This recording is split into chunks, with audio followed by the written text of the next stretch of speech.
Pirkei Avot, Perek Aleph, Mishnah Tetvav. Premier chapitre, Mishnah 15. Shammai Omer, Aase Toratecha Keva, Emor Me'at, Va'ase Harbe, Veheve Mekabel et Kol Ha'adam, Besever Panim Yafot. Alors Shammai dit, fais de la Torah une chose fixe, parle peu, mais agis beaucoup, et reçois tout homme avec le sourire. L'explication de la Mishnah. Shammai dit, fais de la Torah une chose fixe, c'est-à-dire qu'elle soit jour et nuit ta principale occupation. Au lieu de travailler jour et nuit en apprenant que pendant les quelques moments de loisir, va qu'à tes occupations professionnelles seulement quand tu es fatigué d'étudier. Ça veut dire que, inversement à l'habitude, c'est que les gens s'investissent beaucoup pour la matérialité et le peu de temps qu'il leur reste quand ils sont vraiment épuisés, alors ils vont aller goûter à quelques perles de Torah. Mais c'est juste l'inverse qu'il faut faire. C'est s'investir et s'épuiser et s'efforcer et peiner dans l'étude de la Torah. C'est ce que dit Rashi au début de la paracha qu'on a lu. Im bechukotai telechu shetiyu amelim batorah. Il faut vous fatiguer dans l'étude de la Torah. On ne doit pas étudier juste lorsqu'une fois qu'on a tout fait, qu'on a terminé, et quelque part on s'ennuie, alors on va étudier. Non, pas du tout. L'étude, c'est la principale occupation de notre vie. Parle peu et agis beaucoup. À l'instar d'Abraham Avinu, qui a déclaré à ses invités, je vais prendre un petit morceau de pain, ve'ekha pat lechem. Mais ensuite, il prit du beurre, du lait, ainsi que le veau qu'il avait préparé. Il a tout mis et dressé devant eux. En revanche, les Réchaïm parlent beaucoup mais ne font rien. En effet, Ephron, qui avait dit à Abraham Avinu, un terrain de 400 shekels, qu'est-ce que c'est entre toi et moi? Et en définitive, Abraham pesa pour Ephron 400 cycles d'argent au cours des commerçants envers la Sohel. Reçois tout homme avec le sourire. Ne sers pas à manger à tes invités avec un air désagréable, car ce que tu leur offrirais de cette façon n'aurait aucune valeur. En revanche, celui qui accueille un visiteur avec le sourire a autant de mérite que s'il lui avait offert tous les cadeaux du monde, même s'il ne lui donne rien. Shammai était le président du tribunal rabbinique et Hillel était le nasi. Comment ça s'appelle en hébreu le président du tribunal rabbinique? Av Bet Din. Et Hillel était le nasi. Les deux, ensemble, constituent le dernier groupe de 2 maîtres ayant dirigé le peuple d'Israël à l'époque du second temple en Eretz Israël. Après eux, commence l'époque des Tanaïm. Alors, Rabotai, une petite interrogation orale, puisqu'on avait eu l'occasion d'étudier ces dernières semaines Pirkei Avot, et on a appris qu'après Anshe Knesset Agdola, les sages de la grande assemblée, qui étaient constitués de 120 chachamim, dont une grande partie étaient des prophètes, on arrive à la période des Zeken, on arrive à la période des Zugot. Le dernier de Anshe Knesset Agdola, il s'appelait comment? Rappelez-moi. Shimon Hatzadik Haya Mishiare Knesset Agdola. Mais après Shimon Hatzadik, on a Antigenos Ish Socho. Et après Antigenos Ish Socho, on a les 5 Zugot, les 5 binômes. C'est-à-dire, c'était 2 maîtres qui dirigeaient toute la génération, les grands maîtres de la Torah. Qui étaient les premiers? Yossi ben Yoezer Ish Tsereda et Yossi ben Yohanan Ish Yerushalayim. Après, on a eu Yehoshua ben Perachia et Nitai Ha'arbeli. Ensuite, on a eu Shimron ben Shattah et Yehuda ben Tabai. Et après, Shemaria et Avtalion. Et ensuite, les derniers, Hillel et Shammai. Donc voilà, Shammai, c'est le dernier des Zugot qu'on vient d'évoquer. Après eux commence l'époque des Tanaïm, de l'an 3768 à l'an 3948. Ça fait 180 ans. Qui ont étudié ou enseigné oralement la Mishnah avant qu'elle ne soit mise par écrit. C'est-à-dire que les Tanaïm, Tana, c'est celui qui enseigne la Torah orale, oralement. Ils avaient tout en tête. C'est incroyable. Tout le chasse. Les Tanaïm sont appelés Rabbi, à l'exception du Nassi qui a le titre de Rabban. Par exemple, Rabban Yohanan ben Zakkai, qui fait partie de l'école de Shammai. Donc, Rabbi, c'est les Tanaïm. Rav, c'est dans la Gemara les Amoraïm.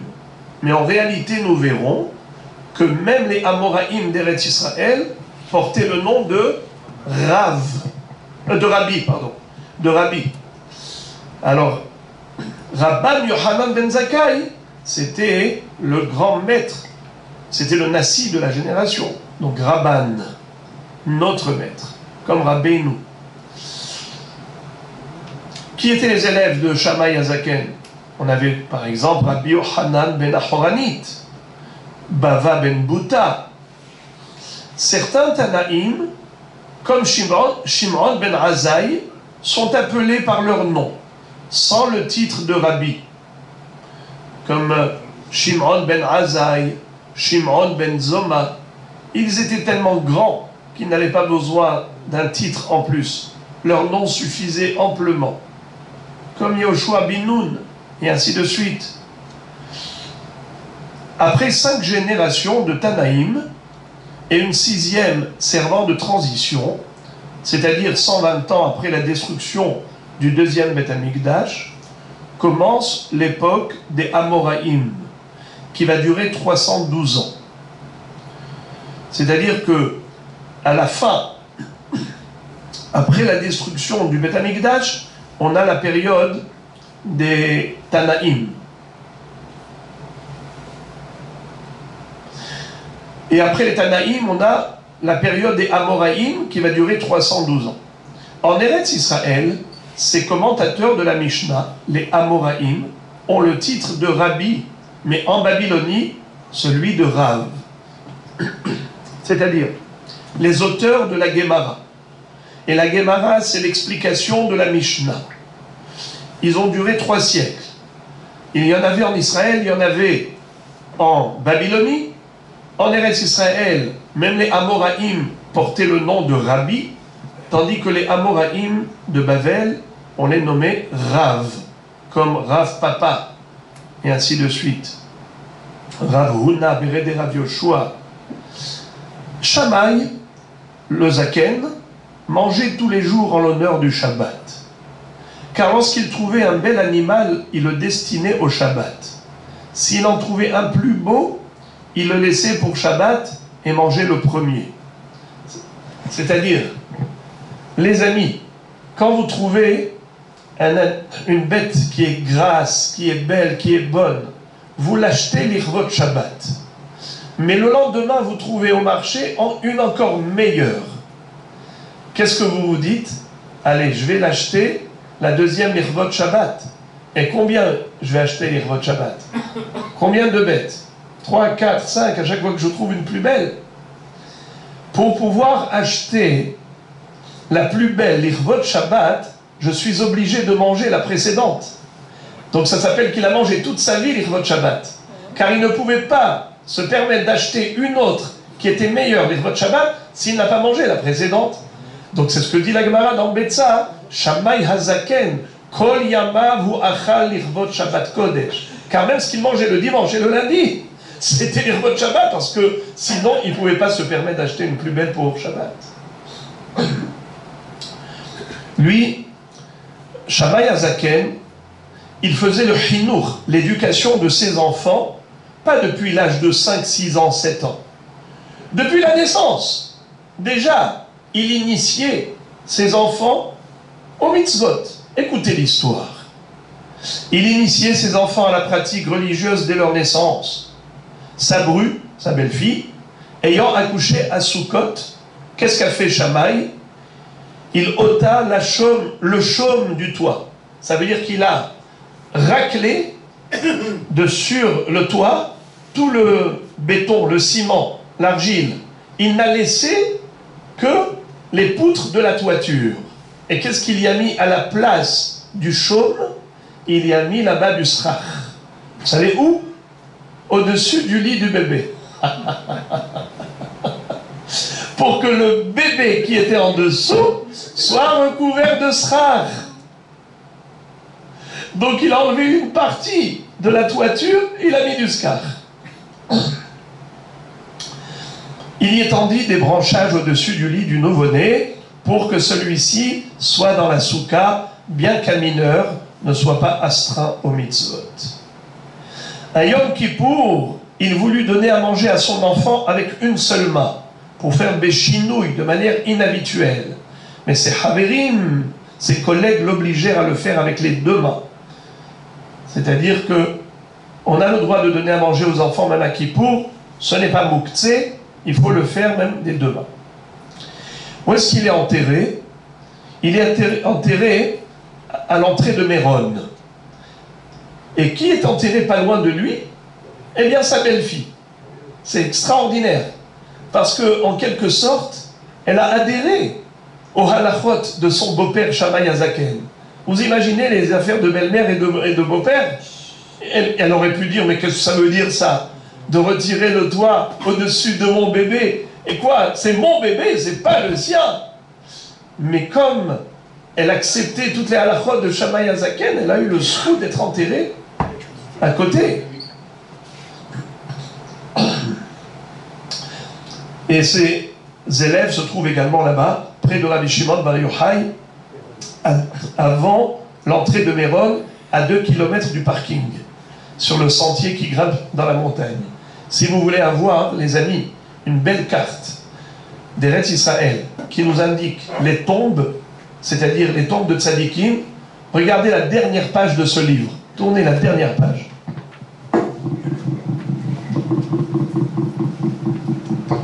Vous avez le plan d'Eretz Israël et vous avez à gauche la date de décès des tzadikim sur le côté à gauche, et on vous donne tous les mois, ça veut dire chaque mois qui est le tzadik, qui est niftar à ce moment-là, et vous avez sur le plan géographique des instructions et indications précises pour retrouver leur kever.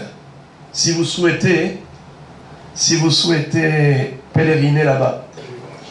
Après Hillel et Shammai, qui constituent le dernier zoug, le groupe de 2 maîtres, les binômes, commence l'époque des sages de la Mishnah, les Tanaïm, qui s'étend sur 160 ans, de l'an 3768 à l'an 3948 de la création. Littéralement, les Tanaïm, ce sont les enseignants de la Torah orale, la Mishnah, qui à l'époque n'était pas encore écrite et devait être apprise par cœur. En général, les Tanaïm ont le titre de Rabbi, mais ceux qui font fonction de Nassi sont appelés Rabban, comme Rabban Yohanan ben Zakkai. Certains Tanaïm sont désignés simplement par leur prénom, sans le titre de Rabbi, par exemple Shimon ben Razai. L'époque des Tanaïm s'étend sur 5 générations, plus une 6e de transition, ensuite 120 ans. Et alors là, ils ont répété.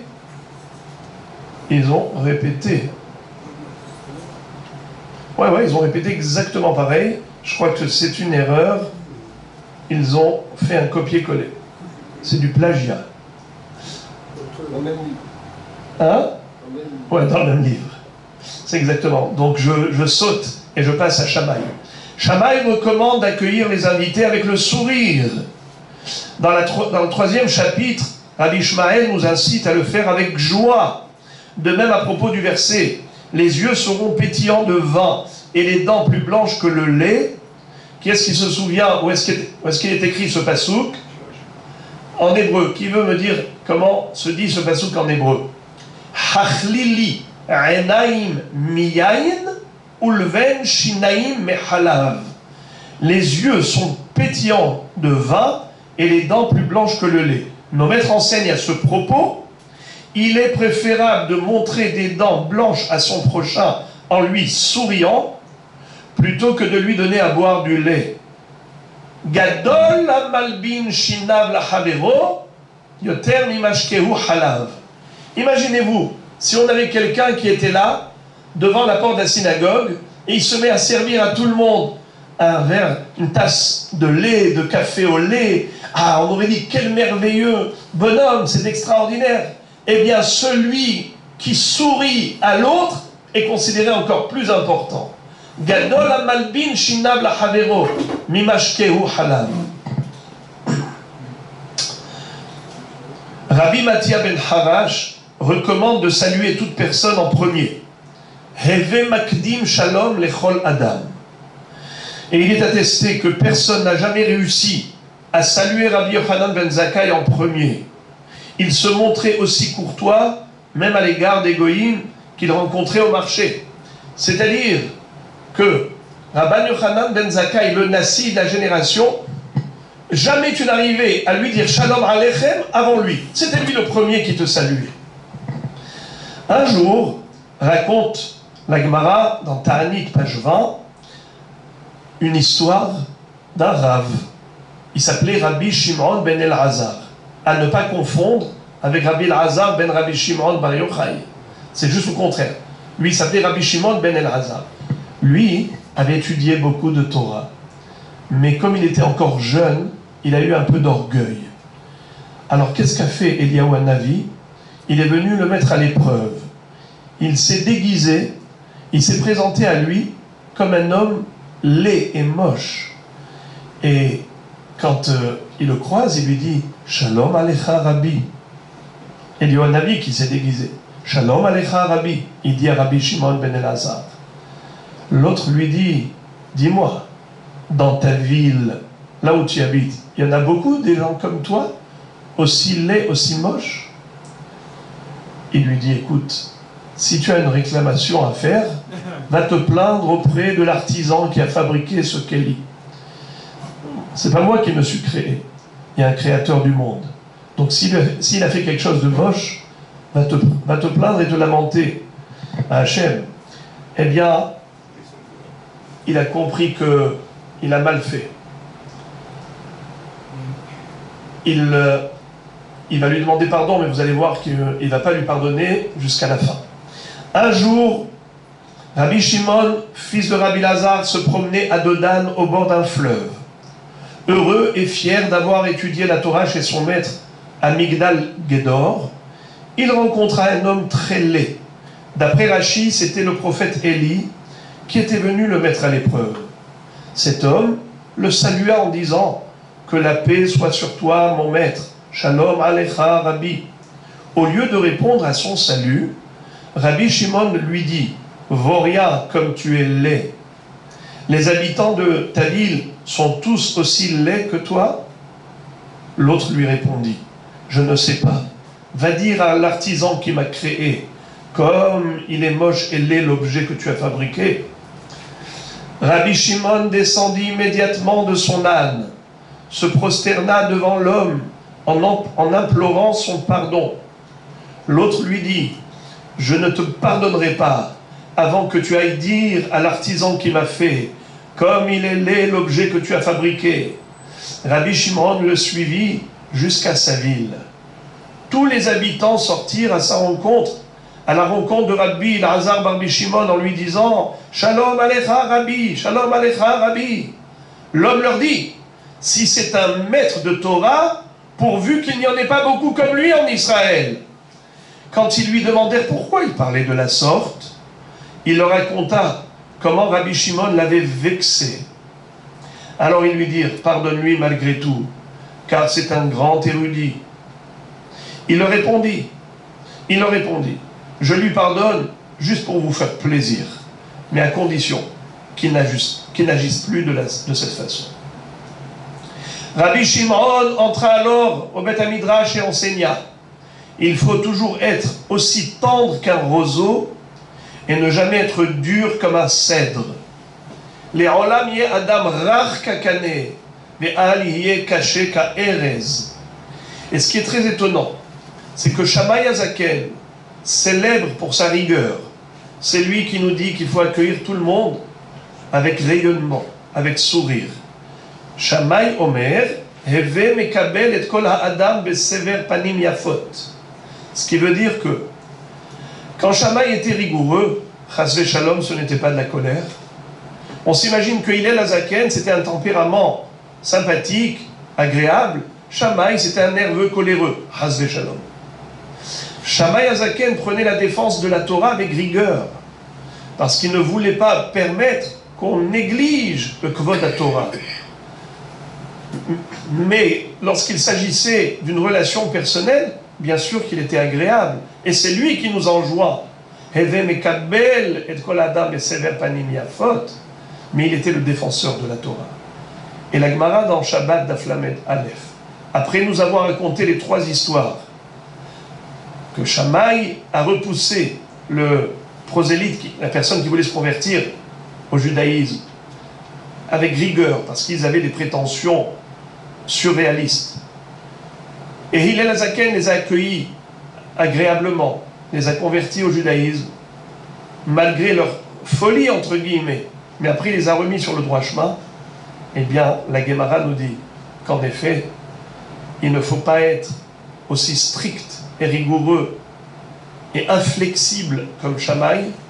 Il faut au contraire être malléable et tolérant, entre guillemets, comme Hillel, mais pour finalement atteindre l'objectif en ramenant les gens à la Torah et mitzvot avec douceur. Les olam yeh adam anvetan ke Hillel et al yeh kabdan ke Shammai. Voilà les amis, bruchim tiyu.